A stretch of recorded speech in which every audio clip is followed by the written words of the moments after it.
तो नाज़रीन मोहतरम, अपनी गुफ्तगू का आगाज़ करते हैं। और आज हमारी गुफ्तगू जो है वो दो हिस्सों पर मुश्तमिल है। एक सुलह इमाम हसन मुजतबा अलैहिस्सलातु वस्सलाम, और ये सुलह मैं अभी आपकी खिदमत में अर्ज़ करूँगा। कुल 4 ऐसे मौक़े आए हैं कि जहाँ उम्मत मुस्लिमा ने इस्लाम के मनाफे के लिए, फ़ायदा इस्लाम और मुस्लिमीन और इंसानियत के फ़ायदे के लिए 4 मकामात पर सुलह की है। और इस सुलह को खुदावंद आलम फ़तह मुबीन से भी ताबीर कर रहा है। और जहां सुलह की बात आती है और खुदावंद आलम उसको फतह करार देता है, कामयाबी करार देता है, एक जीत करार दे देता है। और सिर्फ जीत नहीं बल्कि फतह मुबीन करार दे देता है, यानी वो फतह जो वाज़े फतह है। देख लीजिए कि जंगे बदर फतह हुई, अल्लाह ताला ने सिर्फ कहा कामयाबी है। जंगे अहज़ाब फतह हुई, सिर्फ कहा कामयाब है। जंगे हुनैन फतह हुई, कहा सिर्फ कामयाबी है। और ऐसे ही जंगे खैबर फतह हुई, सिर्फ कामयाबी है। बाकी तमाम फुतूहात पर कहा ये फतह है। लेकिन जहां तलवार नहीं चली, जहां सिर्फ कलम चला है, जहां सिर्फ ना खून बहा है, बल्कि इंसानियत के खून को महफूज रखने की खातिर हजरत मोहम्मद मुस्तफ़ा सल्लल्लाहु अलैहि वसल्लम ने जो सुलह नामा तहरीर फरमाया है, उसको अल्लाह फतह मुबीन से ताबीर कर रहा है। इसका मतलब यह है कि मकतब अहले बैत जो है, मकतब अहले बैत, ये मैं पहले हर गुफ्तगू में ये पहले चंद मिनटों में जरूर कहा करता हूं कि अपने अजहान, जिनके अजहान में कुछ और महफूज है, वो अपने अजहान को दुरुस्त कर लें। इसलिए कि मकतब अहले बैत ताकत का मजहब नहीं है, जोर का मजहब नहीं है, तशद्दुद और शिद्दत का मजहब नहीं है, बल्कि अमन और आश्ती का मजहब है। बल्कि यूं कहूं कि मकतब तशय्यो जो है वो जुनून का मजहब नहीं है, जिसमें इंसान के जज्बात भड़क जाएं, जनून में आ जाए, जो काम कर ले वो इस्लाम कहलाता है। ना, कतअन मकतब अहले बैत में, यानी इस्लाम अहले बैत में, मैं यूं कहूं इस्लाम अहले बैत में ना शिद्दत पाई जाती है, ना ही जज्बातियत पाई जाती है, और ना ही जनून पाया जाता है। बल्कि मकतब इस्लाम, मकतब अहले बैत का जो इस्लाम है वो उसूल का मजहब है, जज्बात का मजहब नहीं है, जोर का मजहब नहीं है, शिद्दत का मजहब नहीं है, किसी पर धूस जमाने का मजहब नहीं है, बल्कि अमन का मजहब है, आश्ती का मजहब है, दोस्ती का मजहब है, अपनी आवाज को धीमा रखने का मजहब है, और बल्कि यूं कहूं कलम के साथ मुआमलात को सुलझाने का मजहब है, टेबल टॉक का मजहब है, मैदान का मजहब नहीं, मेहराब का मजहब है, जंग का मजहब नहीं, अमन का मजहब है, सुलह का मजहब है। और बल्कि यहां बड़ा कीमती नुक्ता अर्ज करूं आपकी खिदमत में कि नाजरीन मोहतरम, कुरान में एक सूरा मुबारका है, नून वल कलम वमा यस्तरून। अल्लाह नून की कसम खा रहा है और कलम की कसम खा रहा है। कलम से लिखा जाता है, और जो चीज लिखी जाती है वो मैदान में नहीं लिखी जाती, वो टेबल पर लिखी जाती है। वो किसी से एग्रीमेंट किया जाता है, बातचीत के जरिए से जो सुलह की जाती है, जो शराइत तय की जाती हैं, उनको कलम से लिखा जाता है। और यहां मैं अर्ज करूं, मकतब अहले बैत क्यों, ये मकतब अमन का मकतब है, इसलिए कि इसमें सुलह मौजूद है, जिसको फतह मुबीन कहा गया है। और सुलह हुदैबिया को लिखने में कलम का किरदार है। और कुरान मजीद में आपको कलम के नाम का सूरा मिलेगा, लेकिन कभी तलवार के नाम का सूरा नहीं मिलेगा। यह आप जाकर तहकीक कर लीजिए। कुरान मजीद में, बहुत शुक्रिया सैयद मोहसिन अब्बास साहब, कुरान मजीद में कलम का सूरा है, नून वल कलम वमा यस्तरून, लेकिन तलवार का सूरा नहीं है। इसका मतलब क्या है कि इस्लाम कलम को पसंद करता है, कलम की कसम खा रहा, और उन सत्रों की कि जो कलम लिखता है। अब नहीं मालूम ये कलम कौन सा है, किसके हाथ में था, वो सतरें क्या थी, किसने लिखी थी।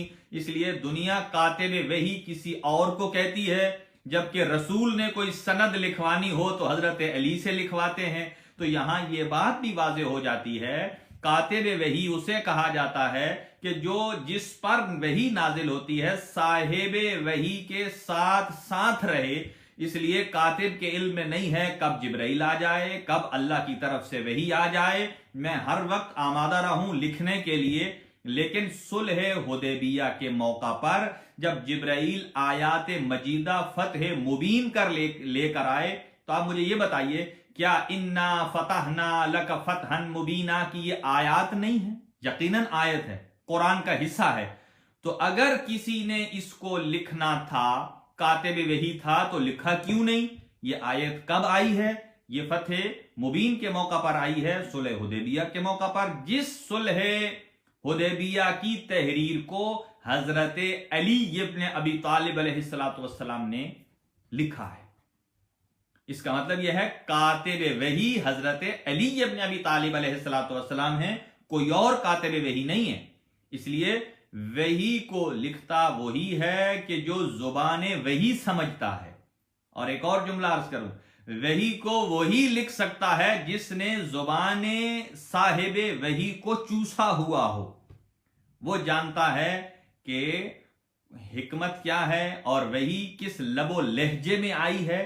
इसलिए ये जो आप टेक्स्ट लिखते हैं, चाहे इंग्लिश का हो या उर्दू का हो, उसमें कोई कामा आता है, कहीं कॉमा है, कहीं डबल कॉमा है, कहीं फुल स्टॉप है, कहीं आपने स्पेस देना है, कहीं स्पेस नहीं देना है। तो हर एक जितने भी ये अलामात होती हैं, ये बताती हैं कि पढ़ने वाला उस अंदाज से पढ़े, कहने वाले ने जिस अंदाज से कहा है।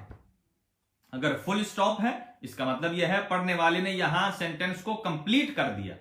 अगर कॉमा है, इसका मतलब है ये कंटिन्यू है। और ये सारी, और ये उसे ही मालूम हो सकती हैं कि जो साहिबे वही का राजदार हो। और साहिबे वही का राजदार सिर्फ हजरत अली इब्न अबी तालिब की जाते गिरामी है।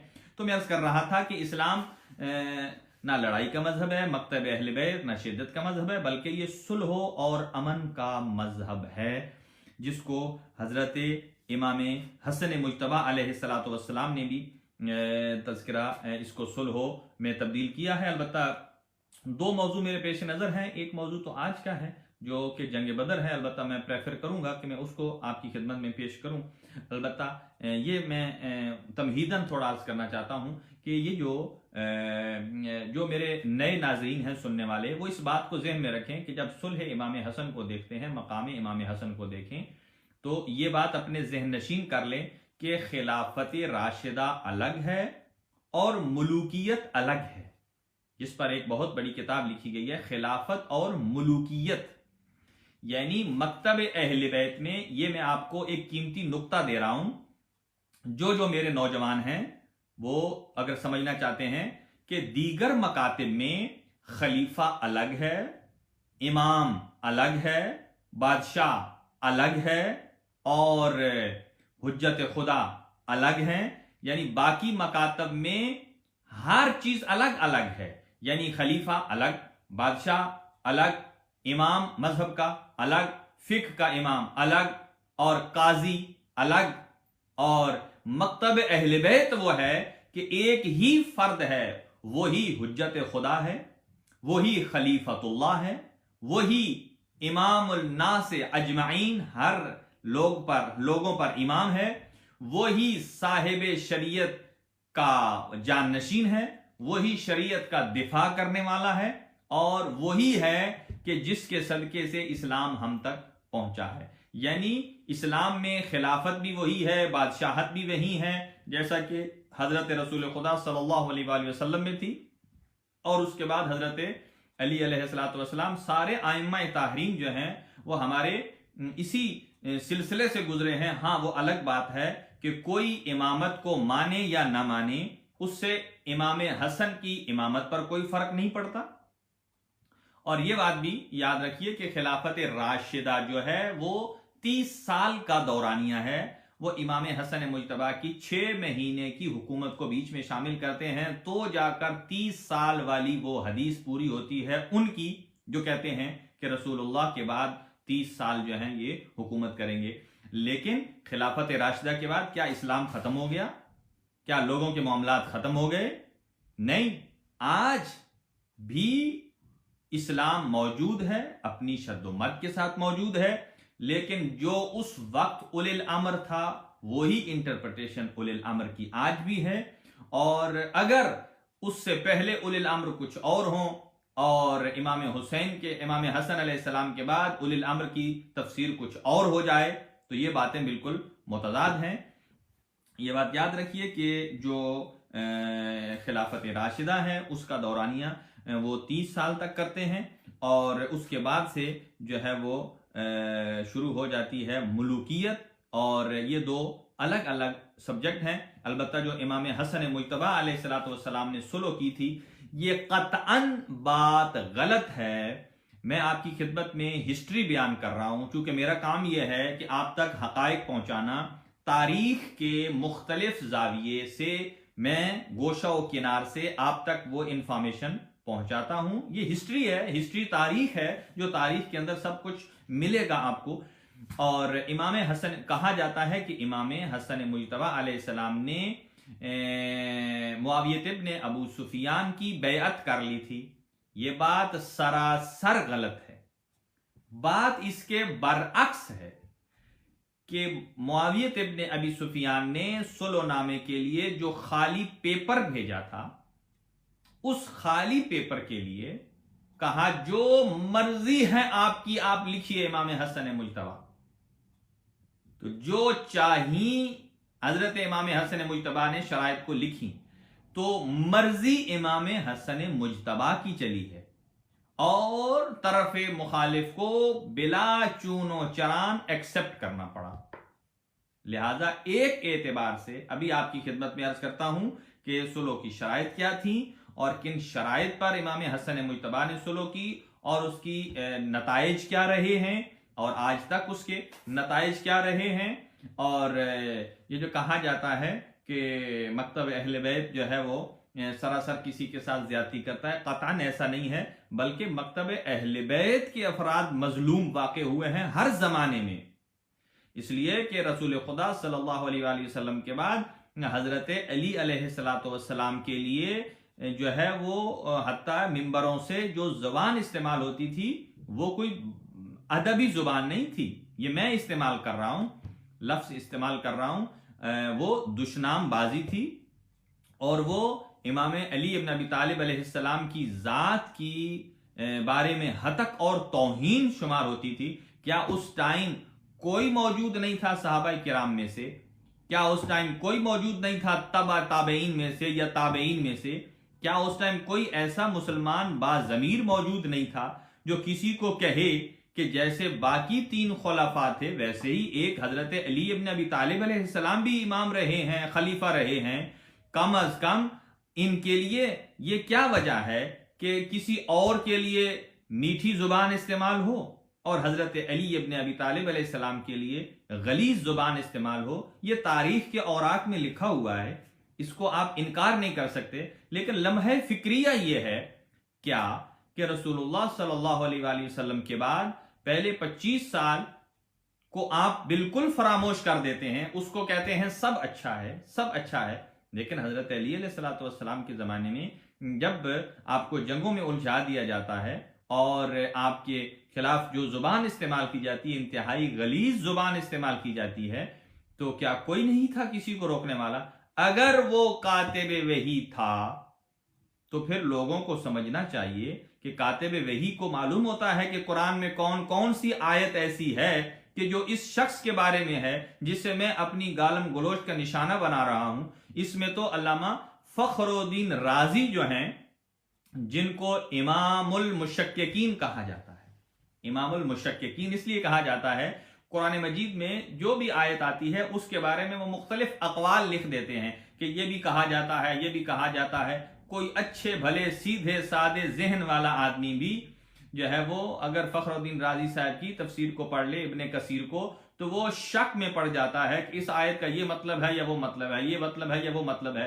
लेकिन बाज आयात सरीहा को, जो तकरीबन 365 के लगभग आयात हैं, ये तो उन्होंने भी लिख दिया कि ये आयात हजरत अली इब्न अबी तालिब अलैहिस्सलाम की शख्सियत के साथ मखसूस हैं। अब मुझे बताइए, वो 365 आयात का शान नुज़ूल हजरत अली अलैहिस्सलाम की शान में है। इसका मतलब यह है जो हजरत अली की तौहीन कर रहा है, इसका मतलब यह है वो कुरान की 365 आयात की तौहीन कर रहा है। जो कुरान की एक आयत की तौहीन करे वो दायरे इस्लाम से खारिज हो जाता है। चे जाए कि जो 365 आयात की तौहीन करे, क्या वो इस्लाम के अंदर रहने का हकदार है या नहीं है। इसी चीज को मद्देनजर रखते हुए हजरत इमाम हसन मुज्तबा अलैहिस्सलातु वस्सलाम ने उनमें से एक शर्त ये रखी थी कि जिस सुलह नामे के शायद में से एक शर्त ये थी कि मेरे बाबा अली इब्न अबी तालिब अलैहिस्सलातु वस्सलाम की शान में जो गुस्ताखी की जाती है वो गुस्ताखी बंद कर दी जाए। आइए अब मैं जंग बदर तो आपकी खिदमत में पेश करूंगा ही करूंगा, लेकिन अभी चूंकि ये एक सिलसिला बन गया है तो इस तरतीब को मैं जारी और सारी रखता हूं। अब सुनिएगा, एक बात, कुछ मुकद्दमतन बातें हैं जो मैं अपने सुनने वालों की नजर करना चाहूंगा कि हमारा अकीदा है कि हमारे इमाम हैं 12, मासूम हैं 14। ये जितने अदवार आए हैं, हर इमाम अलैहिस्सलाम का अपना दौर आया है। तो किसी इमाम ने सुलह की है, किसी इमाम ने दुआ के साथ अपने वक्त को गुजारा है, इमाम सज्जाद, किसी ने इमाम हुसैन अलैहिस्सलातु वस्सलाम ने करबला के मैदान को में वहां गए हैं, और इमाम बाकिर और इमाम सादिक अलैहिस्सलाम ने इल्म के मैदान को सजाया है।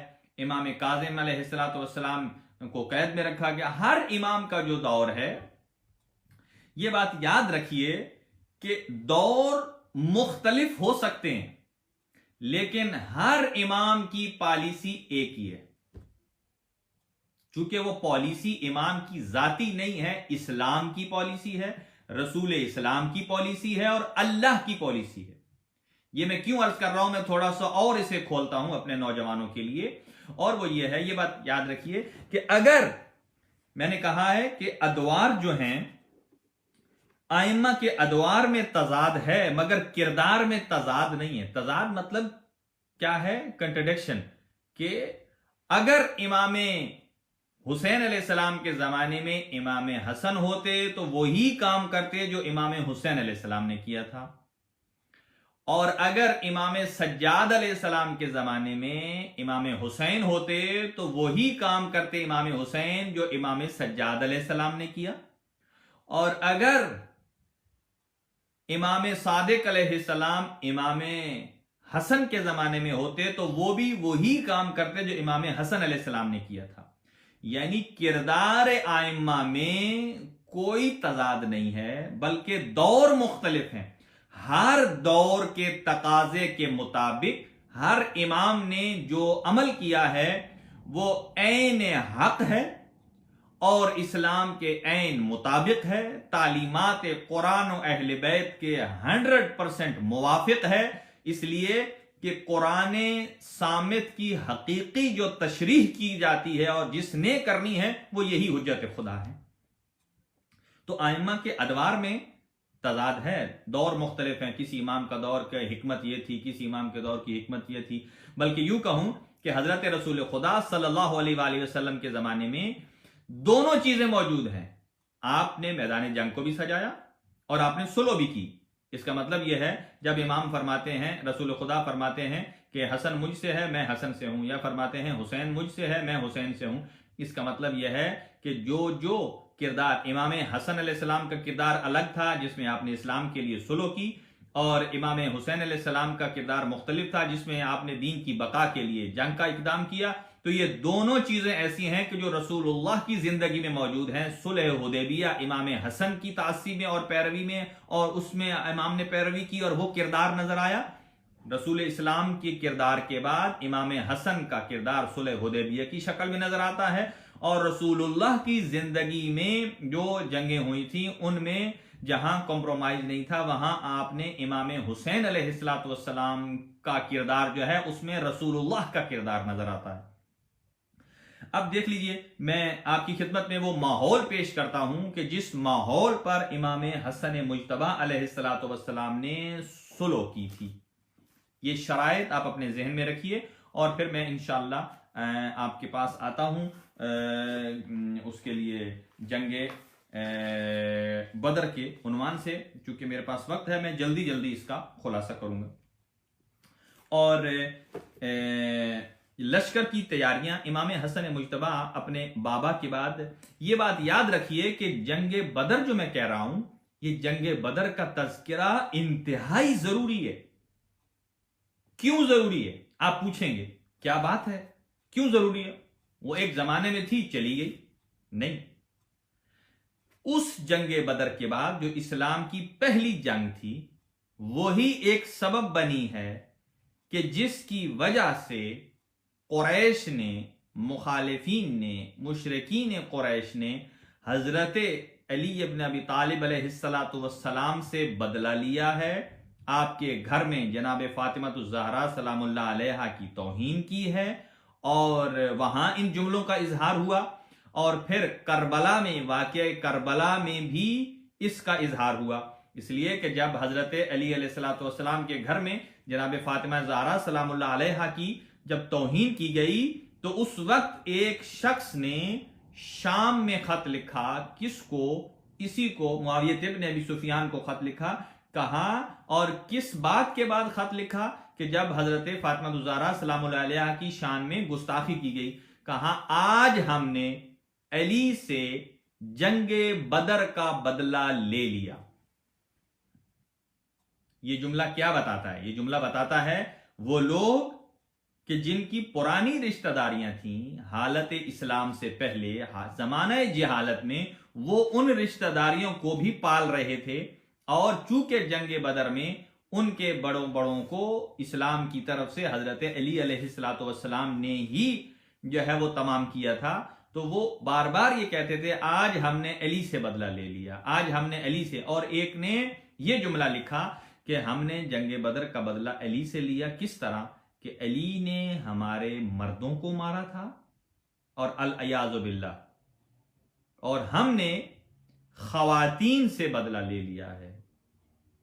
यानी ज़ौजाए हजरत अली इब्न अबी तालिब अलैहिस्सलाम। कितने नाजेबा अल्फाज हैं ये! ऐसे अल्फाज की इस्लाम में गुंजाइश नहीं है। और फिर जब करबला में जब इमाम हुसैन अलैहिस्सलाम की शहादत हुई, तो उस वक्त भी वो लोग जो खुशियां मना रहे थे, खुशियां मनाते मनाते उन्होंने कहा कि आज हमारे जिगर ठंडे हुए हैं कि हमने बदर का बदला लिया और लाशों को पामाल किया।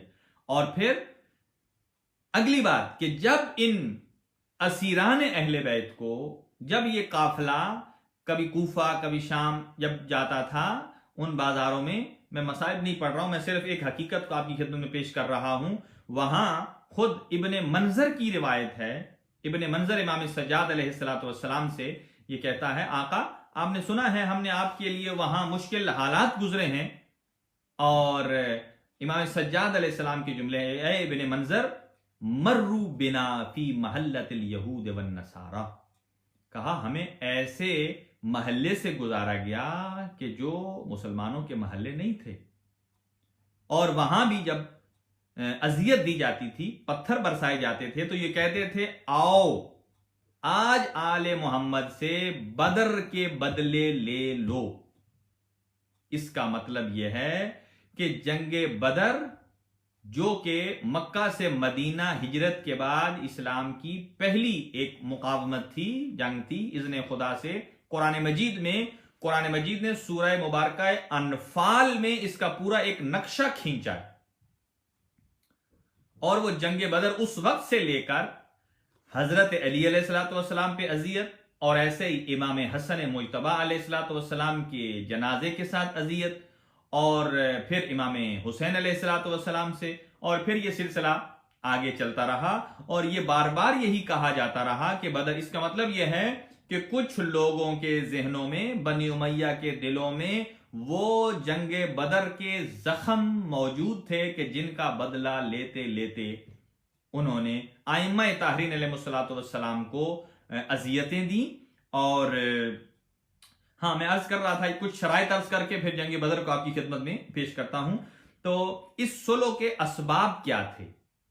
इसलिए कि जब हजरत अली अलैहिस्सलाम का जमाना आया, यानी रसूल खुदा के बाद आप समझ लीजिए 11 हिजरी से लेकर 40 हिजरी तक, ये टोटल 30 साल का अरसा है।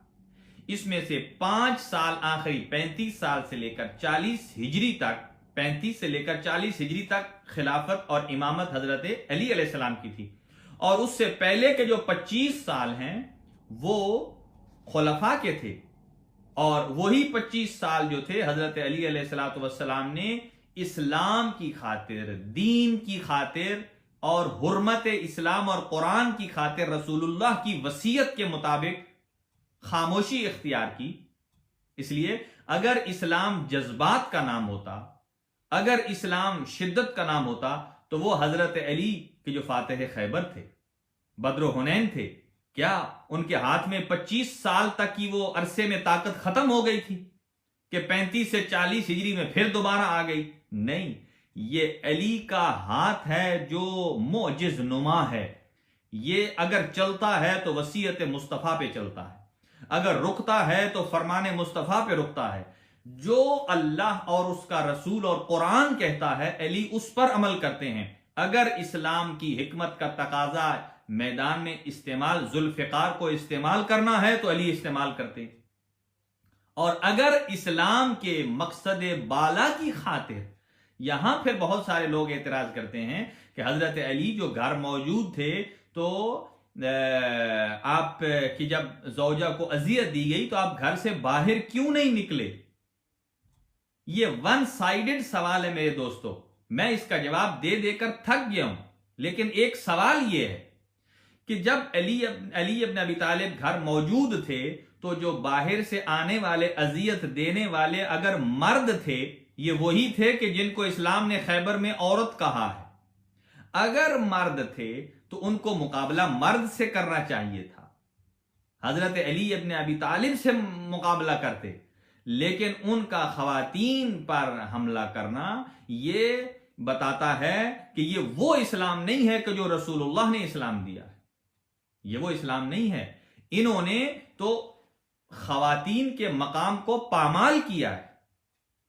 और जो इस्लाम अहले बैत है वो खातून को मकाम देता है, और खातून को इतना मकाम और इतनी इज्जत और इतनी आबरू देता है।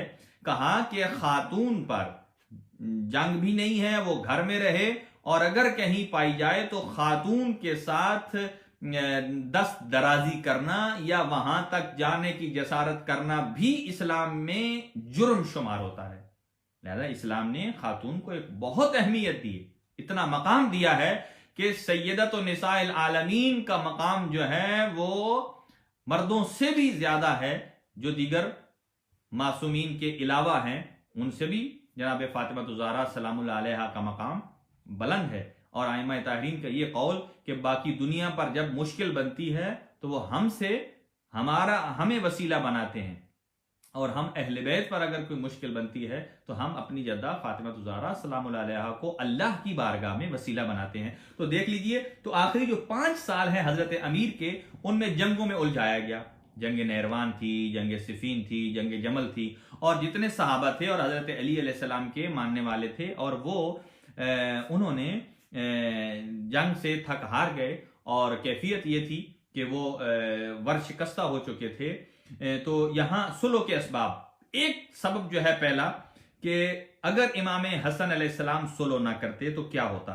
कहा रूमियों ने मुसलमानों के दाखिली इंतशार से जो था फायदा उठाने के लिए जंग की तैयारी शुरू कर दी थी।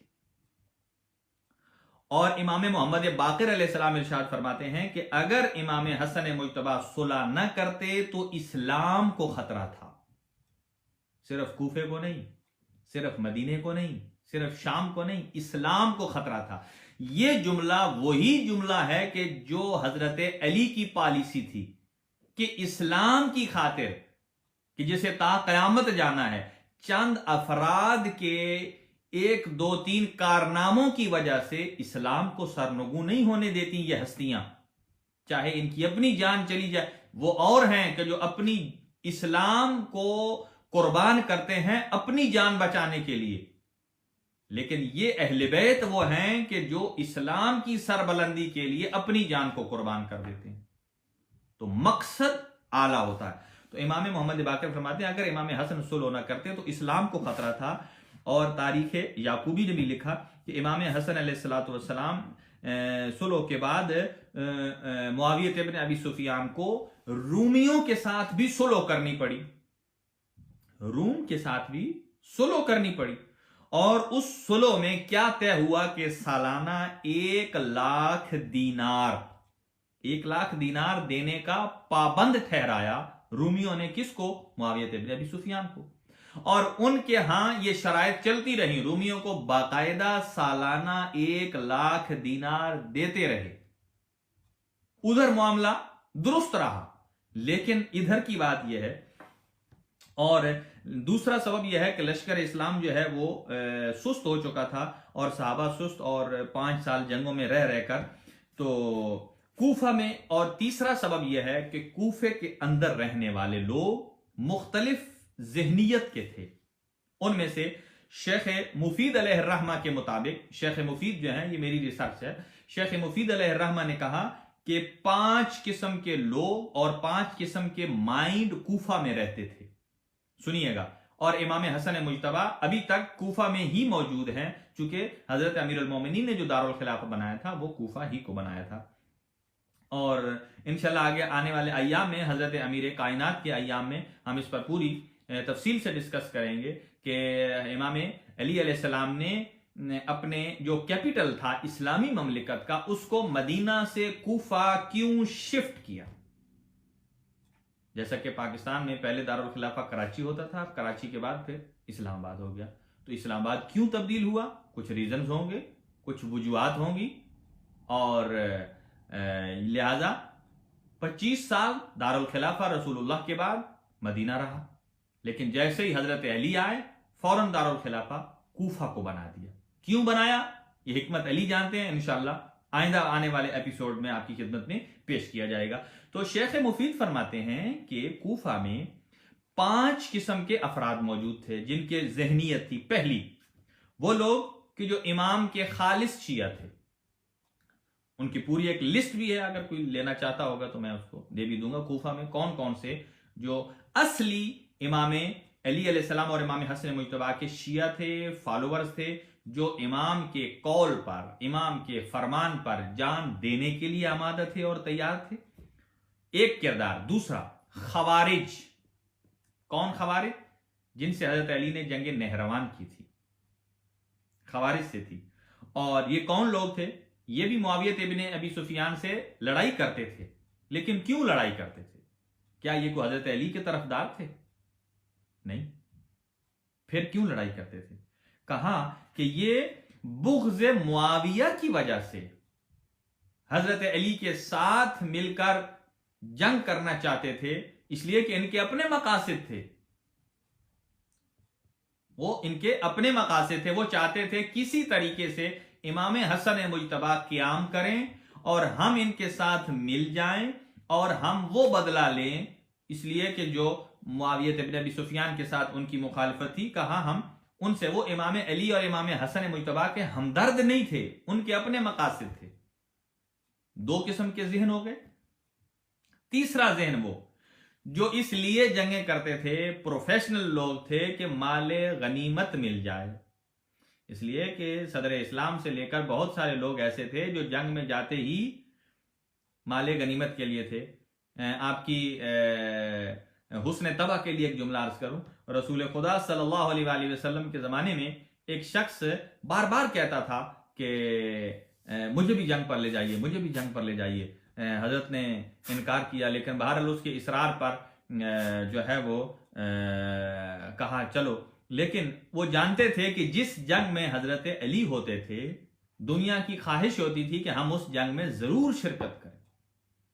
क्यों? इसलिए एक तो वजह यह है कि जिसमें अली जाते हैं वो कभी हारते नहीं, एक। दूसरी बात, जिसमें अली जाते हैं जो उसमें फतह होती है तो माले गनीमत मिलता है, दो। और तीसरी बात, उन्हें पता है कि अली को माले गनीमत की कोई लालच नहीं है।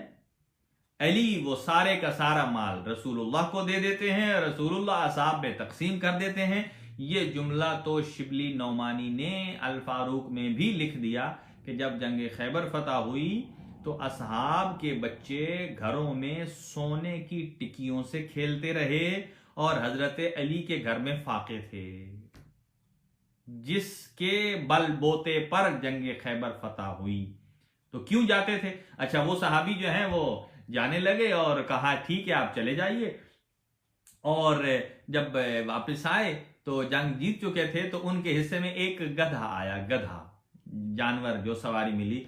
तो उन्होंने आकर सबके लिए फख्र किया कि मैं तो, खैर वो तो पीछे पीछे थे, जो आगे आगे होंगे उनके लिए आला क्वालिटी का माल है, जो पीछे पीछे रह जाते हैं, जो खादिम होते हैं, खिदमतदारी करते हैं, वो पीछे पीछे उनको छोटा छोटा माल मिलता है। और इनको एक गधा मिला, वापसी पर आए तो वो कह रहे थे मैं तो गया ही इसलिए था कि मुझे कोई गधा मिल जाए, इसलिए कि मेरी जिंदगी में आज तक मैंने कोई सवारी रखी नहीं है। मैंने कहा है कि चलो इस साल एक जंग कर लेते हैं और माले गनीमत के तौर पर कुछ मिल जाएगी, सवारी मिल जाएगी। तो कहा मेरी जंग का मतमई नजर सिर्फ और सिर्फ गधा था जो मैंने सवारी के लिए लेना था। अब मुझे बताइए, जो मैदान में जाए ही गधे की इंतजार और गधे की लालच में, तो फिर इसका मतलब यह है जब वो गधे पर सवारी करेगा तो इसका मतलब यह है कि वो इसम बा मुसम्मा हो गया। तो तीन किस्म के अफराद, तीसरे वो थे जो माले गनीमत के चक्कर में थे, मौला अली और इमाम हसन मुजतबा के साथ थे, और वो पुश करते थे बार बार कि आका निकलिए, ये जंग कीजिए ताकि जंग हो और हमें माले गनीमत मिले। और चौथी किस्म के कबीले के सरदार के लिए लड़ना, यानी कई ऐसे जंगजू थे जो गुलामी की कैफियत में थे, उनको आका का जो हुक्म आना था, कबीला के सरदार का जो हुक्म आना था कि लड़ो, उन्हें लड़ना था।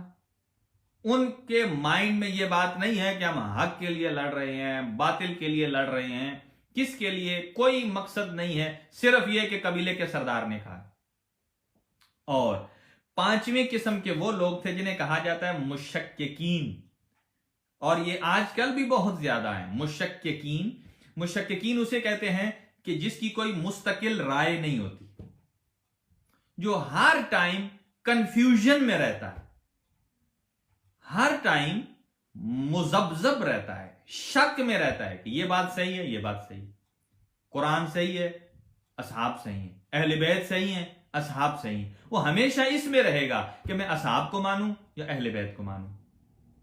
इसलिए, और फिर अगर कोई उसे बता दे अरे भाई अगर असहाब को मानोगे तो वो सिर्फ असहाब रह जाएंगे, अहले बैत निकल जाएंगे, लेकिन अगर आप अहले बैत को मान लोगे उसमें दोनों चीजें कवर हो जाएंगी, उसमें अहले बैत भी आ जाएंगे, जबकि खुद अहले बैत असहाब भी हैं। कहा कि असहाब भी हैं, उनको मान लो। जो हर टाइम शक की कैफियत में रहे कि ये यही कैफियत है कि जब भी लोग कहते हैं कि हजरत अली अलैहिस्सलाम की जो जंगें हुई थी मुआविया इब्न अबी सुफियान के साथ, हमारे आलम इस्लाम का एक बहुत बड़ा मसलक है, वो यही कहते हैं, वो कहते हैं कि अब यहां क्या बताएं कौन हक पे था और कौन बातिल पे था। आया हक हजरत अली के साथ है या हक हाकिम शाम के साथ है, किसके साथ है? अब जो आदमी शक में है, कई लोग जो हैं, चलो गलत है सही है उनकी अपनी बात है, कई लोग कहते हैं हाकिम शाम हक पे था, उनकी राय। कई लोग कहते हैं हजरत अली अलैहिस्सलाम हक पर थे, इनकी राय, इनके पास रीजन। कई कहते हैं नहीं, वो किसी तरफ झुकाव पैदा नहीं कर सकते, उनके जमीर में, उनकी जुबान में इतनी जुर्रत नहीं है कि वो हजरत अली को सच्चा कहें और हाकिम शाम को झूठा कहें, या इसका ऑपोजिट, या हाकिम शाम को सच्चा कहें और हजरत अली को बातिल कहें, उनमें ये जुर्रत नहीं है। तो मेरे दोस्तों, जिस आदमी के अंदर हक और बातिल के फर्क की जुर्अत नहीं है तो उसका जमीर मुर्दा हुआ करता है, उसका जमीर जिंदा नहीं है। जैसा कि यहां आपको ऑप्शन दिया जाता है किसी काम में, जैसा कि अभी लॉकडाउन में आपको ऑप्शन दिया जाता है कि आप अगर जरूरी काम से बाहर जा सकते हैं या अभी 11 आज के बाद से आप बाहर जा सकते हैं, लेकिन साथ साथ ये भी कह दिया गया है कि अपनी हिफाजत के जिम्मेदार आप खुद हैं। अब वो डांवाडोल है, घर बैठूं बाहर जाऊं, घर बैठूं बाहर जाऊं। किसी एक चीज पर इंसान के पास एक दलील होनी चाहिए, लॉजिक होनी चाहिए। तो जिन आदमी के जमीर मुर्दा हैं, जो लोग फैसला नहीं कर सकते कि अली हक पर हैं या हाकिम शाम, वो पता है क्या कहते हैं? वो कहते हैं कि हमारे अकाबिर ने यह कहा है कि आप यहां अपनी जुबान को बंद कर लें। क्या मतलब? अपनी जुबान को बंद कर लें, इसका मतलब यह है कि आप किसी को ना हक कहें और ना बातिल कहें। आपकी जुबान अपनी जगह मुबारक, अपनी जगह बंद, लेकिन यह बात याद रखिए, आपकी जुबान बंद हो सकती है लेकिन अली के मामले में रसूलुल्लाह की जबान खुल जाती है। आपकी जुबान बंद हो जाती है लेकिन हजरत अली की हक्कानियत के बारे में रसूलुल्लाह की जबान खुल जाती है। और जो रसूल की जुबान है वो अल्लाह की जुबान है, अल्लाह उसे अपना अमल करार दे रहा है। रसूल के कौल को अल्लाह अपना कौल, रसूल के अमल को अल्लाह अपना अमल करार दे रहा है। जब आपकी जुबान बंद होती है तो रसूलुल्लाह की जुबान खुल जाती है। वो फरमाते हैं अल हक़्क़ु मअल अली वल अलिय्यु मअल हक़, कि हक अली के साथ है और अली हक के साथ है। फिर सिर्फ यहीं तक नहीं फरमाते, जो आपके जहन में बात पोशीदा है हुजूर उसको भी निकालते हैं। फिर फरमाते हैं कि अल्लाहुम्मा अदरिल हक्का हैसुमा दार। रसूलुल्लाह फिर दुआ फरमाते हैं। दुआ, दुआ का मतलब क्या है? अगर तो आप हैं मुसलमान, अगर तो आप हैं मुसलमान और मुसलमान का ईमान है कि रसूल खुदा जो दुआ करते हैं अल्लाह कबूल करता है, और अगर आप यूं फरमाते हैं नहीं रसूलुल्लाह ने दुआ की लेकिन अल्लाह ने कबूल नहीं की, तो फिर आपका रिसालत में शक है। तो जो रिसालत में शक है, फिर उस पर यह बात आने से पहले ही कि वो अली हक पर है या कोई और हक पर है, वो पहले से खुद ही बातिल पर चला जाता है। इसलिए कि रसूलुल्लाह कि जिसको जबान पर एतबार नहीं, भरोसा नहीं, तो फिर उसके दीन पर कोई भरोसा नहीं। इसलिए सारे का सारा दीन, सारे का सारा इस्लाम ये मरहून मिन्नत है एतमाद लिसान रिसालत पर। रिसालत नाम ही, ईमान नाम ही किस बात पर है कि रसूलुल्लाह की जुबान पर हमें एतमाद है। अब देख लीजिए, हदीस कुदसी अलग, वो भी अल्लाह का कलाम, कुरान अलग। ये किसने आपको बताया कि ये हदीस कुदसी अलग है और ये आयत, ये चीजें कुरान का हिस्सा हैं? किसने? रसूलुल्लाह ने बताया। ये अमानत रिसालत है। आप फरमाते हैं रसूलुल्लाह ने दुआ फरमाई, अल्लाहुम्मा अदरिल हक्का हैसुमा दार, ऐ अल्लाह तू हक को उधर ले जा जिधर अली जाए। इसका मतलब यह है, चले खिताबत का जुमला है, आपने नारा हैदरी लगा दिया है तो मैं भी कह देता हूं कि हक को उधर ले जा जिधर अली जाए। इसका मतलब है अली हक का भी इमाम है। अब आप मेरे साथ खुद ब खुद जवाब देते आइए। और अगर अली बदर में जाए तो बदर हक, हक अली के साथ। अली खंदक में जाएं तो हक अली के साथ। अली ओहद में जाएं तो हक अली के साथ। अली हुनैन में जाएं तो हक अली के साथ। अली सिफीन में जाएं तो हक अली के साथ।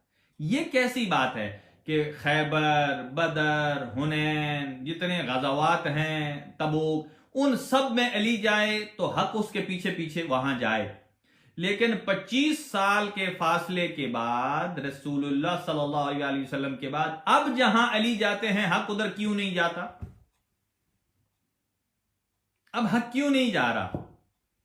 तो जो रसूलुल्लाह के जमाने में, रसूलुल्लाह की मौजूदगी में भी हक उधर ही जाता था जिधर रसूल अली जाते थे, तो रसूल खुदा के बाद भी हक उधर ही जाएगा जिधर अली जाएंगे। लिहाजा हजरत अली अगर जमल में जाते हैं तो जमल हक है और अली के साथ हैं, और सिफीन में जाएं तो हक अली के साथ है, और अगर नहरवान में जाएं तो हक अली के साथ है। ये सारी बातें, और इमाम हसन मुज्तबा अलैहिस्सलातु वस्सलाम अपने इसी हक के जानशीन हैं। और पांचवी किस्म के वो अफराद हैं जो थे कूफा में, शेख मुफीद के नजदीक कूफा में वो थे जो मुशक्किकीन थे। उन्हें शक था कि हम किसकी तरफ से जंग लड़ें, इमाम हसन की तरफ से जाएं या उधर से आए। जैसे हमारे अच्छे भले मोमिनीन भी ऐसे हैं, बाअर्ज़ माजरत बहुत अच्छे भले मोमिनीन ऐसे हैं, जब मामला आता है बताइए कि ये बात सही है या ये बात सही है, वो सर नीचे करके इधर को निकल जाते। कुव्वत फैसला नहीं है, मैं इसे कुव्वत फैसला कहूं या मुनाफिकत कहूं, जो कूफियों में थी। वो क्या था कि जब भी ये मौका आए कि ये बात सही है, यहां आप बात कीजिए, अपनी राय का इजहार दीजिए, वहां तो आप करते नहीं। लेकिन मुशक्किकीन और मुनाफिकीन की तरह अगर कोई मामले के बाद कोई बातें करे तो ये वही सिफात हैं जो अहले कूफा की थी, कूफी लायूफी। लिहाजा मुशक्किकीन ऐसे थे, वो किसकी तरफ से जाएं उनको मालूम नहीं था।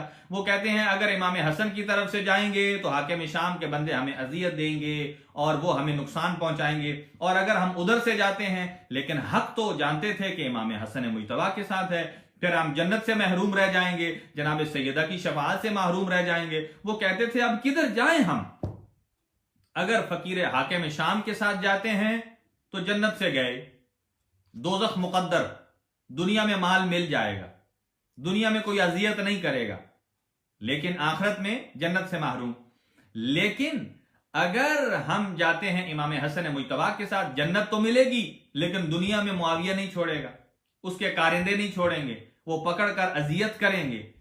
ये क्या, ये ऐसे मुशक्किकीन थे। तो ऐसी सूरत में इमाम हसन मुज्तबा अलैहिस्सलाम ने, मैं बस अपने इख्तिताम पर हूं आज की गुफ्तगू में, इमाम हसन मुज्तबा ने इस कैफियत में एक ऐलान किया। सुनिएगा, अब आपके बैकग्राउंड जहन में आ गया कि इमाम हसन मुज्तबा किस कैफियत से दो चार थे। अब इमाम ने ऐलान किया, खुतबा दिया, और उसमें खुतबे में इरशाद फरमाया, या अय्युहन्नास, ए लोगो, क्या तुम आज मेरे साथ वैसे ही दीन को दुनिया पर तरजीह दोगे जैसे सिफीन में तुमने दी थी।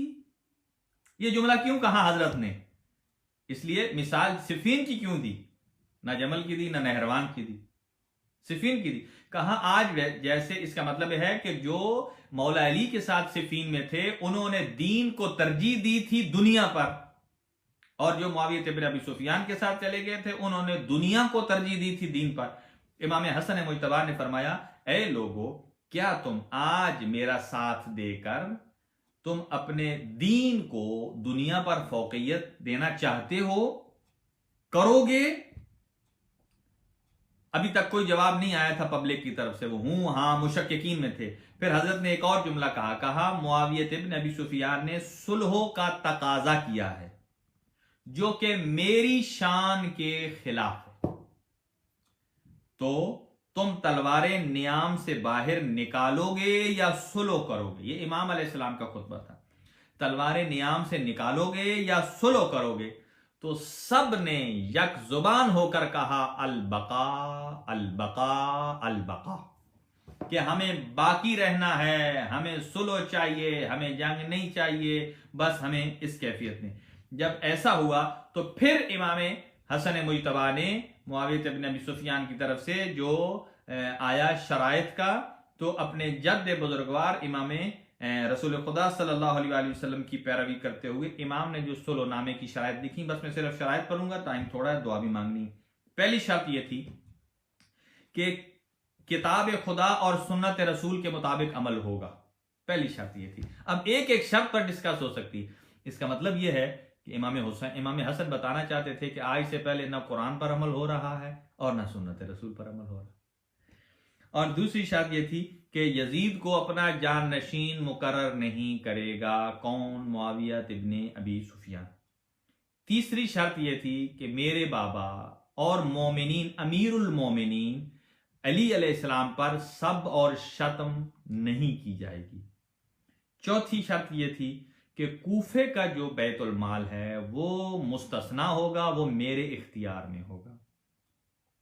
और पांचवी शर्त यह थी कि 3 लाख दिरहम सालाना इमाम हसन मुजतबा को दिया जाएगा। किस लिए? शियायान हैदर कर्रार की माली मुआवनत की खातिर।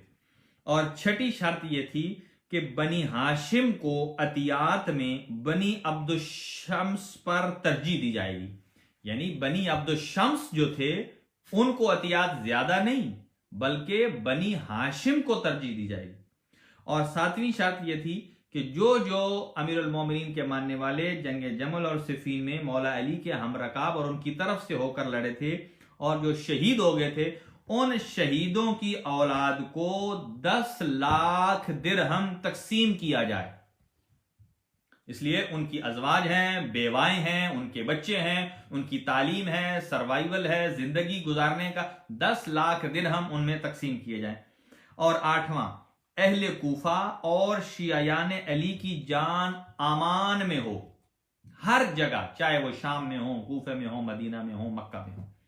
और नवीं शर्त यह थी कि अहले बैत अतहार के साथ कोई खुफिया या आलानिया बदसलूकी नहीं की जाएगी। नाजरीन मोहतरम, आज हमारी गुफ्तगू यहीं पर स्टॉप होती है। कल इंशाअल्लाह फिर यहीं से आगे बढ़ेंगे और जंग बदर रह गई है। इंशाअल्लाह आप सूरह अनफाल का मुताले कीजिए आज, और इंशाअल्लाह कल सूरह अनफाल को हम आप बदर आपकी खिदमत में पेश करेंगे। और ये 5 और कल से इंशाअल्लाह शब ज़रबत की मजालिस भी बर्पा होंगी, यानी कल से लेकर 21 रमज़ानुल मुबारक तक इंशाअल्लाह मजलिस के बाद ज़िक्र मुसीबत भी, गुफ्तगू तकरीर के बाद, दरस तफसीर कुरान के बाद इंशाअल्लाह उल अज़ीज़ ज़िक्र मुसीबत भी होगा। और खुदावंद आलम हमें लैलतुल क़द्र नसीब फरमाए और इसकी फ़यूज़ व बरक़ात से हमें मुस्तफ़ीज़ फरमाए। और जिन जिन मोमिनीन ने दरख्वास्त दुआ की है, ख़ासतौर से बरादर मसूद अली साहब के वालिद मकसूद, उनके अल्लाह दरजात बुलंद फरमाए और उनकी जुमला हाजात पूरी फरमाए, माल और रिज़्क़ में बरकत अता फरमाए। और इसके अलावा जिन जिन मोमिनीन ने हमसे और दरख्वास्त दुआ की है, अल्लाह उनकी सब की हाजात को पूरा फरमाए और खुदावंद आलम उनकी दिन दुगनी रात चुगनी तरक्की इनायत फरमाए उनके माल और रिस्क में। और ख़ास तौर से जो है वो बरादर रज़ा साहब जो हैं, उनके वालिदैन और वासिफ हुसैन साहब के वालिद मरहूम फ़िरोज़ ख़ान मरहूम, खुदा उनके दरजात बुलंद फरमाए। और बरादर वासिफ हुसैन साहब की वालिदा और उनकी हमशीरा को शिफाए कामिलो आजिल अता फरमाए। ऐसे ही सगीर गौरी साहब ने दरख्वास्त दुआ की है। बरादर निसार चौधरी साहब हैं, शिराज भट्ट साहब हैं, जी अल्लाह आपकी तौफीकात में इजाफा फरमाए। अली वारिस हैं, जी अल्लाह परवरदिगार आलम आपको सिवाय गम शब्बीर के कोई गम अता न फरमाए। हसन मेहदी साहब हैं, मेहदी अब्बास साहब हैं, सैयद अकबर बुखारी साहब हैं और सैयद अखलाक साहब हैं, सैयद जाबिर अब्बास साहब हैं और बरादर अहमद रज़ा साहब हैं और सैयद अहमद अली साहब हैं, आगा सैयद अतर काज़मी साहब हैं और किबला अख्तर हैदरी साहब को अल्लाह शिफा अता फरमाए। और बच्चा दिलावर हुसैन रफ़ीक और अब्बास रहीम बीमार हैं, अल्लाह उनको शिफाए कामिल आजिल अता फरमाए। सैयद साकिब साहब हैं, आगा आबिद काज़मी साहब हैं, आपके जी आबिद काज़मी साहब के वालिदैन के लिए इल्तिमास से दुआ है, खुदावंद आलम उनकी मग़फ़िरत फरमाए और उनके ससुर और उनकी सास को भी मग़फ़िरत फरमाए। और ऐसे एक दरख्वास्त दुआ है, खुदावंद आलम उनको औलाद नरीना इनायत फरमाए, नेक और साले फ़र्ज़ंद अता फरमाए, खुदावंद आलम उनकी तौफ़ीकात में इजाफ़ा फरमाए और उनकी ख्वाहिश को पूरा फरमाए। बरादर सैयद अली मज़हर और सैयद अकील और उनकी सैयद तासीर काज़मी, हसनैन काज़मी और ज़ैन काज़मी, नायाब फ़ातिमा बीमार हैं, तैयबा काज़मी, कनीज़ फ़ातिमा, सैयद ज़ाहिद काज़मी, अल्लाह इनको शिफा अता फरमाए। बरादर असद अली साहब, जी आपकी तौफ़ीकात में अल्लाह इजाफ़ा फरमाए, आपकी जुमला हाजात को पूरा फरमाए। और बरादर करबलाई साहब और अबरार काज़मी साहब, सैयद अहमद और हमारे अहमद मूवी मेकर, खुदावंद आलम उनकी वालिदैन की गुनाह मुआफ़ फरमाए, मग़फ़िरत फरमाए। जाफ़ी साहब की हमशीरा बीमार हैं और नबील जाफ़र साहब के वालिदैन और हाजी आसिफ साहब को भी अल्लाह सेहत तो कामला अता फरमाए। और ज़ैनब हुसैन साहिबा और इशरत रज़ा ने दरख्वास्त से दुआ की है, खुदावंद आलम उनके मरहूमीन की मग़फ़िरत फरमाए और मलिक अमानुल्लाह साहब को जन्नतुल फ़िरदौस में जगह अता फरमाए। लवाहिकीन पसमानदगान को सब्र जमील अता फरमाए। बरादर सैयद इफ्तिखार हुसैन शाह और उनका बच्चा और उनकी फैमिली आबाद व शाद फरमाए।